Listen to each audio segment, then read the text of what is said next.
to weld the exhaust pretty good? Oh yeah. Nice, nice. That's a nice piece, right?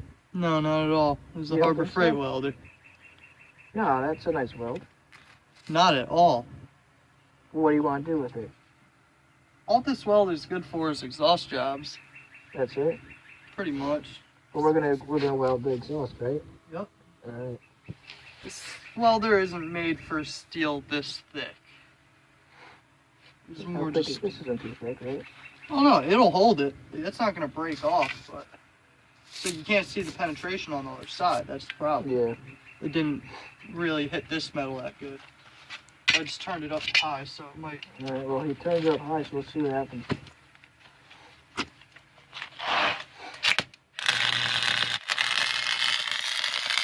We're gonna weld the exhaust back onto the ram. It's going off a little bit. It's starting to fall.